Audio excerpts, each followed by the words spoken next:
بسم الله الرحمن الرحيم.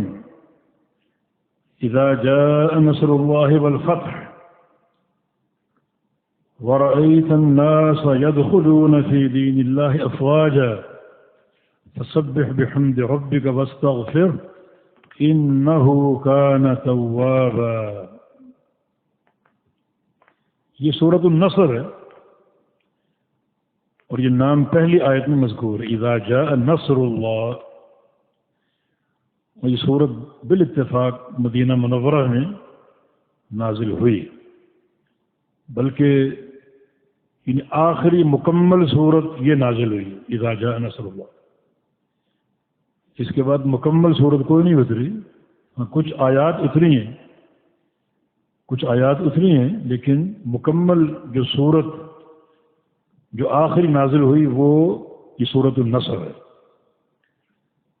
ایک آیت کریمہ واتقوا یوما ترجعون فیہ الی اللہ، یہ سب سے آخری آیت ہے. یہ سورۃ النصر کے نزول کے بعد نبی علیہ السلام 60 دن زندہ رہے تھے، 2 مہینے بعد آپ کا انتقال ہو گیا. اور یہ آیت کریمہ واتقوا یوما ترجعون فیہ الی اللہ، اس کے نزول کے بعد نبی علیہ السلام 21 دن زندہ رہے اور پھر آپ پر مرض کا حملہ ہوا اور پھر آپ کا انتقال ہوا. تو الغرض یہ سورۃ النصر جو ہے یہ آخری سورت نازل ہوئی اور یہ منا میں اتری تھی، میدان منا میں دوران حج. اور ایک قول اوسط ایام التشریق، ایام تشریق کے وسط میں. ایام تشریق 3 ہیں، یوم النحر 10 ذوالحجہ اور اس کے بعد 3 دن ایام تشریق ہیں. تو اس کا وسط جو ہے وہ 12 ذوالحجہ بنتا ہے. تو 12 ذوالحج کو یہ سورت نازل ہوئی تھی نبی علیہ السلام پر.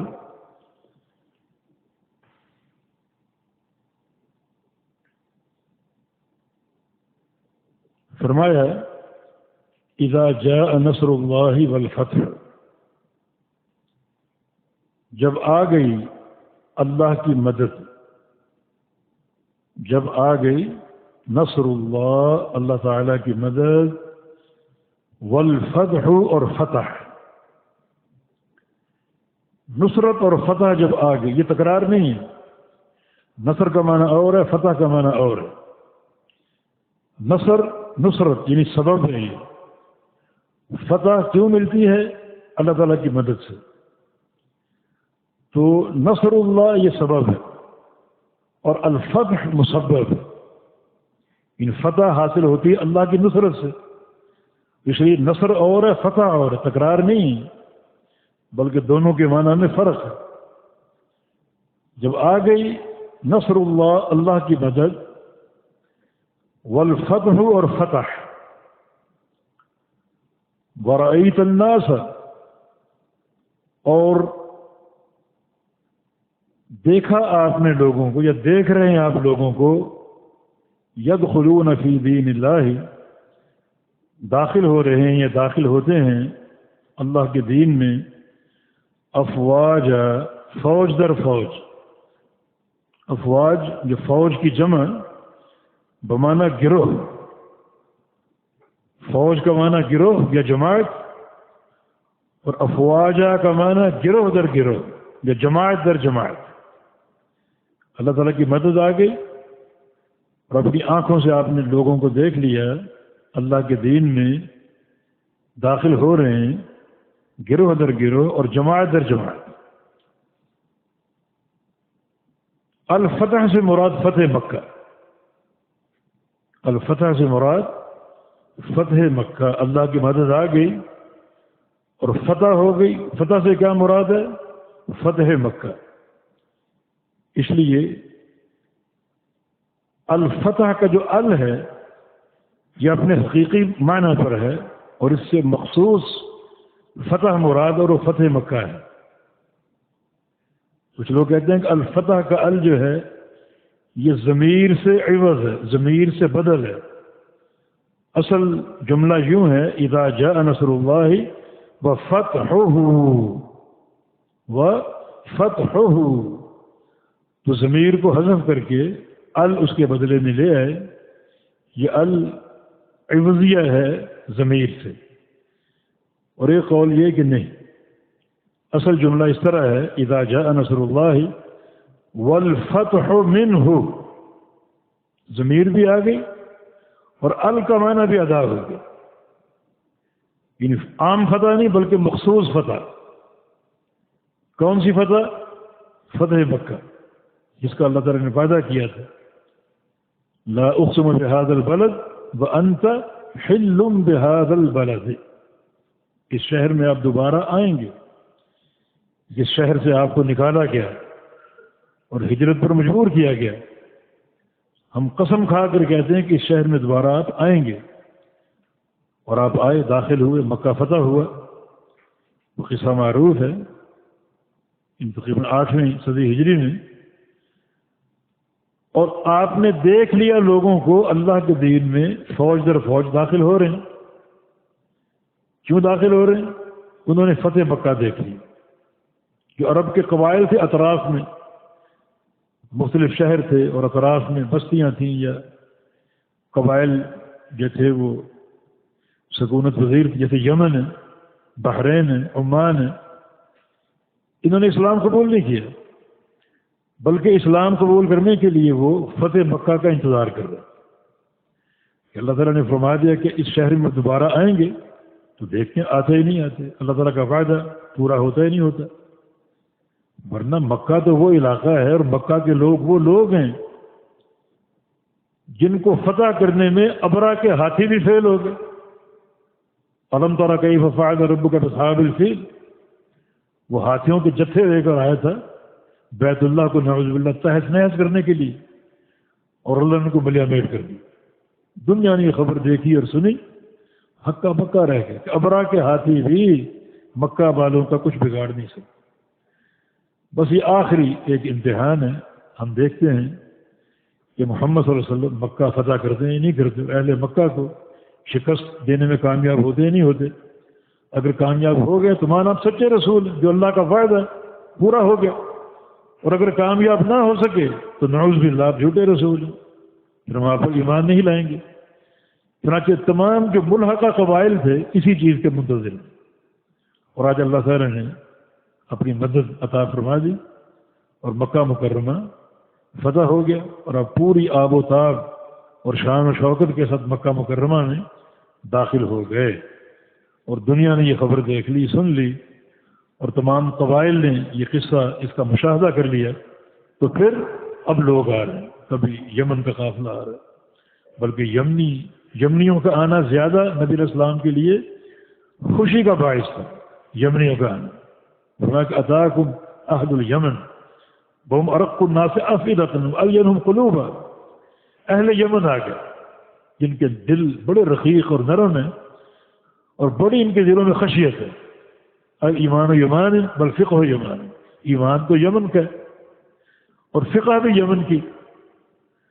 اور ایک حدیث میں پڑھا ہے کہ انی اجد نفس الرحمن تلقاء الیمن، میں یمن کی طرف نفس الرحمن کو پاتا ہوں، رحمان کا نفس میں یمن کی طرف دیکھ رہا ہوں۔ اس حدیث کا کیا معنی ہے؟ نفس سے مراد بدعات کا رد، جو بھی خباثتیں ہیں غلاظتیں ان کا ازالہ، شرک کی نفی، بدعت کی نفی۔ جس شد و مست یمن سے ہوگی اور کوئی قبیلہ اس طرح کامیاب نہیں ہو سکے گا۔ مانا اہل یمن، ان کے دلوں میں اتنا ٹھوس ایمان اور توحید ہوگی کہ وہ لوگ صحیح معنی میں بدعات کو رد کرنے والے ہوں گے۔ نفس کا ایک معنی سانس ہے، نفس وہ معنی سانس، جس کی جمع انفاس آتی، ایک ہے نفس فا کے سکون کے ساتھ، اس کی جمع نفوس ہے۔ نفس بمعنی ذات، نفس انسانی، اور ایک ہے نفس فا کی زبر کے ساتھ، اس کی جمع انفاس ہے بمعنی سانس۔ ایک ہے نفیس، اس کی جمع نفائس ہے، عمدہ چیزیں۔ لیکن نفس کا ایک معنی اور ہے، طلبہ جانتے ہیں، مصدر ہے یہ باب تفعیل کا، باب تفعیل کا مصدر ثانی نفس ہے، جو نفس تنفیسم و نافاسن، اس کا معنی زائل کرنا. من نفس عن اخیہ المؤمن قربۃ من قرب الدنیا نفس اللہ عنہ قربۃ من قرب یوم القیامہ. جو اپنے کسی بھائی کی دنیا کی مصیبت کو دور کرے گا، اللہ اس کی آخرت کی مصیبتیں دور کر دے گا. تو نفس کا معنی دور کرنا، زائل کرنا. تو میں نفس الرحمن، اللہ کا توفیق دینا بدعات کے ازالے کی زیادہ کہاں پاتا ہوں؟ یمن کی طرف. اس کا معنی یہ ہے کہ جو لوگ بڑی شد و مد کے ساتھ سنت سے محبت کرتے ہیں اور بدعت کی نفرت، بدعت کی مذمت، بدعت کا رد، اہل بدعت کا رد، یہ نہیں کہ بدعتیوں کو قریب بلاؤ، ساتھ بٹھاؤ اور ان کا اکرام کرو، ان کو عزت دو، کچھ بھی ہو، چاہے ان کا کام آسمان تک پہنچا ہو، لیکن بدعتی مقہور اور ذلیل قوم ہے. وہ کسی قرب کا مستحق نہیں ہے، اس کا قرب آپ کو نقصان دے گا. نبی علیہ السلام نے ایک حدیث میں اہل بدعت کے قریب جانے کو بھاولے کتے کے قریب جانے سے تشبیہ دی. بھاولا کتا کیوں؟ اس لیے کہ بھاولا کتا اگر کاٹ لے تو آپ بھی بھاولے بن جائیں گے، ویسے ہی کتا بن جائے گا. تو پاگل پن آپ کے اندر آ جائے گا، آپ کے رگو ریشے میں سرایت کر جائے گا. اس طرح بدعتی کا قرب، اگر بدعتی آپ کو ڈس لے تو آپ بھی اسی کی طرح بدعتی بن جائیں گے. کوئی ان میں خیر نہیں اور ان کے قرب کا کوئی فائدہ نہیں، چاہے ان کے نام کے ساتھ ہزاروں کارنامے لکھے ہوں، مگر بدعتی ہونا ایک ایسا عیب ہے جو ان کی ہر قسم کی توقیر کو اور تعظیم کو باطل کرتا ہے. من فقر صاحب بدع فقد اعان علی ہدم الدین. جو کسی بدعتی انسان کی تعظیم اور توقیر کر لے، اس نے دین کو ڈھا دیا، اپنے دین کو مسمار کر دیا اس نے. تو بات تھوڑی سی پھیل گئی. تو یہ اہل یمن کی تعریف آپ نے کی ان اوصاف کے ساتھ. پھر اور قبیلے جیسے بحرین کا قبیلہ، عمان سے قبائل آئے، اور جو بھی یعنی مکہ اور مدینہ کے اطراف میں لوگ تھے وہ سب ان قبائل در قبائل پہنچے اور اسلام قبول کر لیا. یعنی ایک وقت وہ تھا کہ اللہ کے نبی سے پوچھا کیا من اتبعک علی ھذا الامر، آپ کی کتنے لوگوں نے پیروی کی؟ فرمایا کہ 2 نے، عبد محر، ایک آزاد اور ایک غلام. دن بھر انتظار کر رہے ہیں، کوئی آ نہیں رہا، اور اللہ تعالیٰ نے یہ شان و شوکت دے دی، مکہ فتح ہو گیا. اور اہل مکہ اسی چیز کے منتظر تھے. اگر مکہ فتح ہو گیا مانا آپ سچے رسول ہیں اور یہ جھوٹے ہیں، ہم آپ کی غلامی قبول کر لیں گے. اگر فتح نہ ہوا تو مانا یہ سچے اور یہ جھوٹے ہیں، کیونکہ ان کے پاس بھی شرف کے امور ہیں، حجاج کی خدمت ہے، صدانہ ہے، بیت اللہ کی چابیاں ہیں، بیت اللہ کے یہ مجاور ہیں، متولی ہیں، اور یہ سارے یعنی شرف کے خصائل ہیں. پھر یہ سچے ہیں. مگر اللہ تعالیٰ نے مکہ فتح کرا دیا، مدد آ گئی، فتح آ گئی. پھر برأیت الناس یدخلون فی دین اللہ افواجا، اور آپ نے دیکھ لیا لوگوں کو داخل ہوتے ہیں اللہ کے دین میں فوج در فوج داخل ہونا شروع ہو گئے. اب آپ نے کیا کرنا ہے؟ اب آپ نے یہ کرنا ہے فسبح بحمد ربک، تسبیح بیان کرنی ہے اپنے رب کی حمد کے ساتھ. تسبیح بیان کرو، سبحان اللہ کہو، اور سبحان اللہ مقرون ہو اللہ کی حمد کے ساتھ. بحمد ربک، اپنے رب کی حمد کے ساتھ تسبیح بھی ہو اور تحمید حمد بھی ہو. جیسے سبحان اللہ وبحمدہ، سبحان اللہ وبحمدہ تسبیح بھی ہے اور تحمید بھی. یہ فسبح بحمد ربک کا پر عمل ہے، اور ساتھ واستغفر، اور استغفار کرو، گناہوں کی بخشش طلب کرو. انہ کان توابا، بے شک وہ تواب ہے. تواب اس کا معنی ہم بیان کریں گے. اس صورت کے بارے میں رسول اللہ صلی اللہ علیہ وسلم نے فرمایا تھا، جناب فاطمہ کو بلایا اور کہا کہ نعیت الی نفسی، نعیت الی نفسی، کہ مجھے میری موت کا پیغام دے دیا گیا. یہ سورج جو نازل ہوئی سورۃ النصر، اس میں بین السطور میری موت کی خبر، اور وہ کئی حوالے سے. ایک مشن کیا تھا؟ مکہ فتح ہو اور مکہ میں اسلام نافذ اور غالب ہو جائے. یہ مشن تھا، یہ پورا ہو. اور جب کسی مشن پر کسی کو بھیجا جائے اور وہ کامیاب ہو جائے تو اسے واپس بلایا جاتا ہے. اللہ تعالیٰ نے اپنے نبی کو مبعوث فرمایا بالخصوص اہل مکہ کی ہدایت کے لیے اور بالعموم پوری دنیا کے لیے. مشن پورا ہو گیا، مکہ فتح ہو گیا، مکہ میں اسلام داخل ہو گیا، اہل مکہ نے اسلام قبول کر لیا. اب بھیجنے والا اپنے نمائندے کو واپس بلانا چاہ رہا ہے تو اس میں نبی علیہ السلام کی موت کی طرف اشارہ. اس لیے نبی علیہ السلام جب یہ سورت پڑھی صحابہ کرام پر، سارے صحابہ جمع تھے، حج کا موقع تھا، 1,00,000 سے زائد صحابہ کی تعداد تھی اور صحابہ خوش ہوئے کہ مشن مکمل ہو گیا. مگر بعض صحابہ جن میں عباس کا نام ہے، ابوبکر صدیق کا نام ہے اور عبداللہ بن عباس کا نام ہے، وہ رونے لگ گئے. لوگوں نے کہا کہ کیوں رو رہے ہو؟ یہ دن تو یعنی ایک شادمانی کا دن ہے، اللہ تعالیٰ نے یہ نوید دے دی، مکہ فتح ہوا اور لوگ جاؤ تک جاؤ دین اسلام میں داخل ہو گئے. یہ تو شوکت اسلام اور عظمت اسلام کا دن ہے، آپ کیوں رو رہے ہیں؟ تاکہ اس سورہ مبارکہ میں اللہ تعالیٰ نے رسول اللہ صلی اللہ علیہ وسلم کو واپس بلانے کی خبر دی. مشن پورا ہو، اب بھیجنے والا اپنے نمائندے کو واپس بلا رہا ہے. اس لیے فرمایا نعیت الی نفسی، کہ مجھے میری موت کا پیغام دیا گیا ہے. عبداللہ بن عباس کا قول ہے کہ اخبر اللہ تعالی رسولہ بحضور اجلہ، اللہ تعالی نے اپنے رسول کو ان کی وفات کے وقت کے حاضر ہونے کی خبر دی کہ آپ کا وقت وفات، وقت رحلت آپ کا قریب آ چکا ہے. دوسرا اشارہ اس امر سے ہے کہ فسبح بحمد ربک واستغفر. اب آپ نے کثرت سے 3 کام کرنے.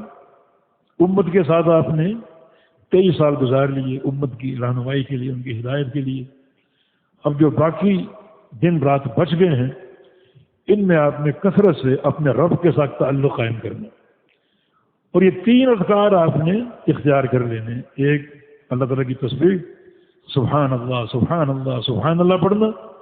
دوسرا اللہ کی تحمید، الحمدللہ الحمدللہ، یا سبحان اللہ و بحمدہ. یہ اور بھی جملے جو حدیث میں وارد ہیں وہ آپ نے کثرت سے پڑھنے ہیں. واستغفر، اور کثرت سے آپ نے استغفار کرنا، کثرت سے آپ نے استغفار کرنا ہے. استغفار جو ہوتا ہے وہ کسی بھی مطاف یا کسی بھی مشن کا آخری کام ہوتا ہے. ہر مشن کا اختتام استغفار کے ساتھ کرو. وبالاسحار هم يستغفرون، وبالاسحار هم يستغفرون، کہ جو قیام اللیل کرتے ہیں، رات بھر نفل پڑھتے ہیں، سجدے کرتے ہیں، قیام کرتے ہیں، جب وقت سحر آتا ہے جو تہجد کا اختتامی وقت ہے تو وہ استغفار کرنے لگتے ہیں. اس مشن کا اختتام استغفار پر ہو.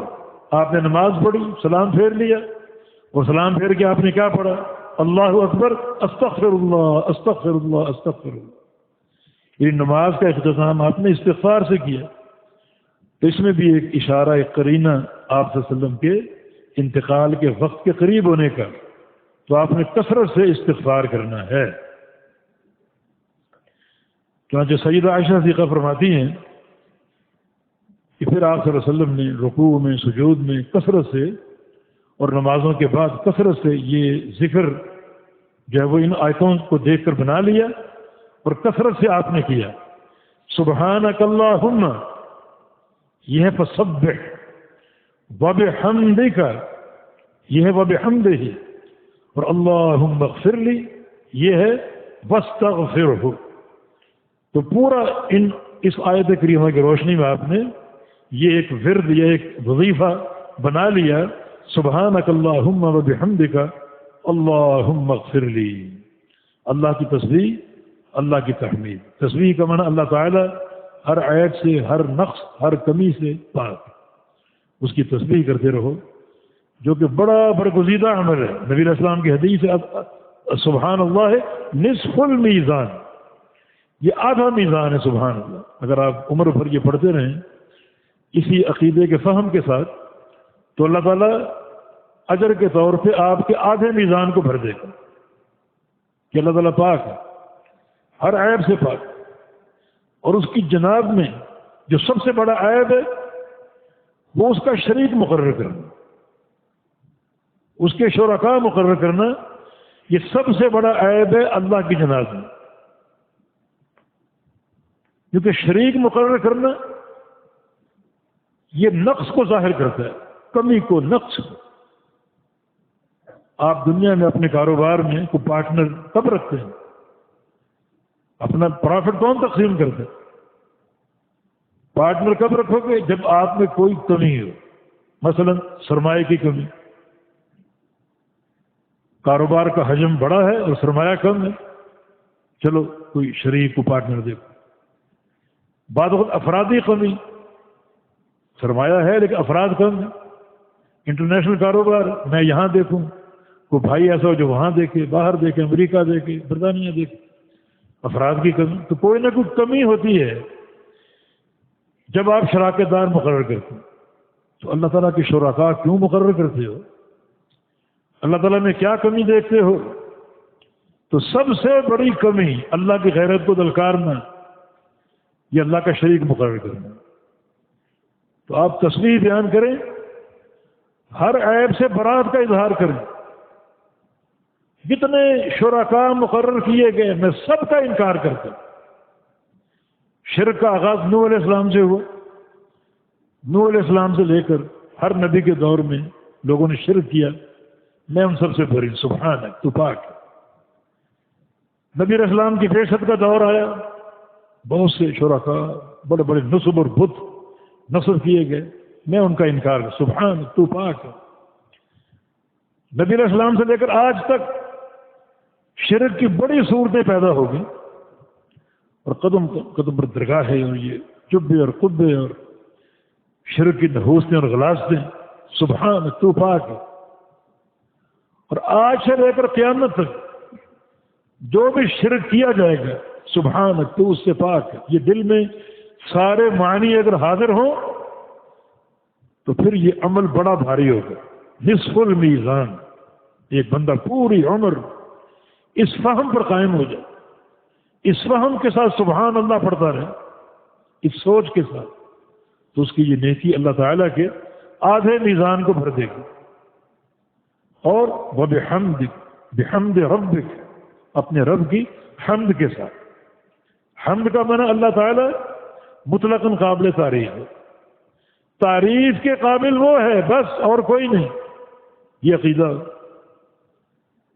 اس عقیدے کا لازمی ثمرہ یہ ہے کہ جب وہ تعریف کے قابل ہے تو معنی وہی اپنی ذات میں، اپنے ناموں میں، اپنی صفات میں اور اپنے سارے کاموں میں کامل ہے،